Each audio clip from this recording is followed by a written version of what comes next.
हर वर्ष लाखों मुसलमानों का दिल दुआओं और इबादतों से लबरेज होकर खिंचता है उस पाक जमीन की तरफ जहां अल्लाह का घर है, जहां रोज़ाए अक़दस है और जहां हजरत इब्राहीम अलैहिस्सलाम और हजरत हाजरा की कुर्बानियों की यादें हैं। भारत से हर वर्ष लगभग 2 लाख हाजी हज के इस मुक़द्दस सफर पर रवाना होते हैं। मैंने सऊदी अरब के क्राउन प्रिंस से आग्रह किया था कि हमारे भारत के मुसलमान भाई बहनों के लिए हज का कोटा बढ़ाएं।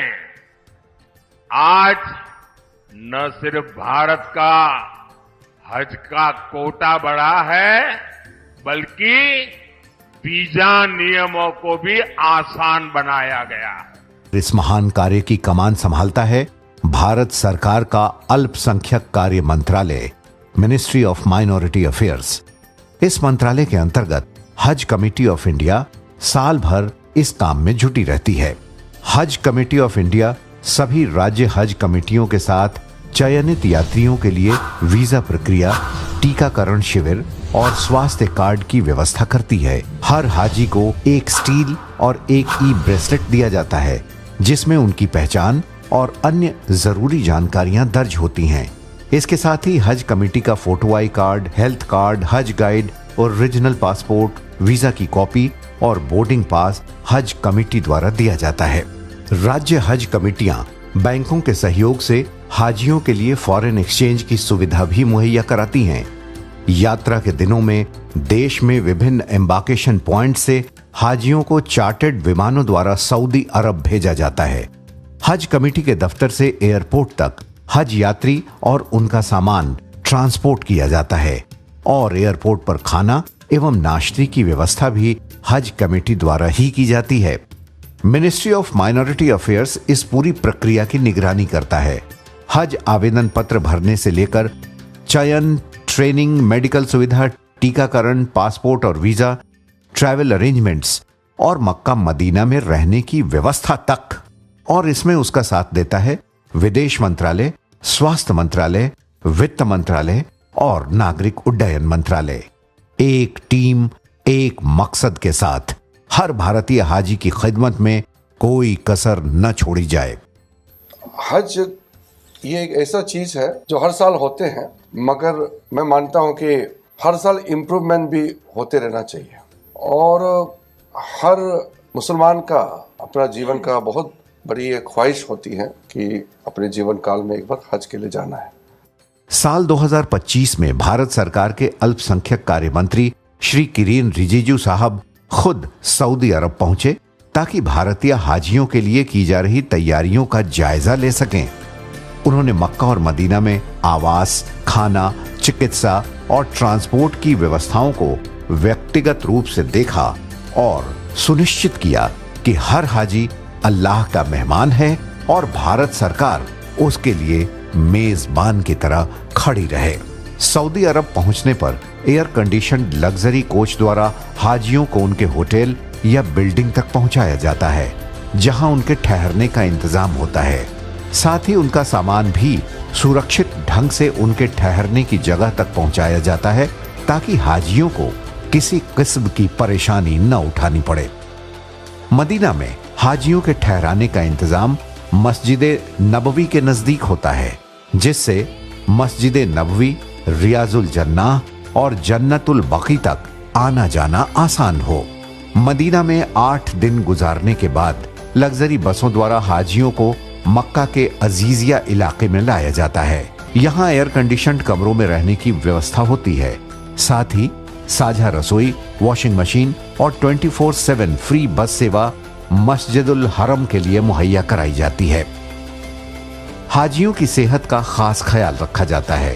ठहरने की जगह के नजदीक ही डिस्पेंसरी, इमरजेंसी सेवा और भारतीय डॉक्टरों की टीम द्वारा मुफ्त इलाज और दवाइयों की सुविधा उपलब्ध होती है।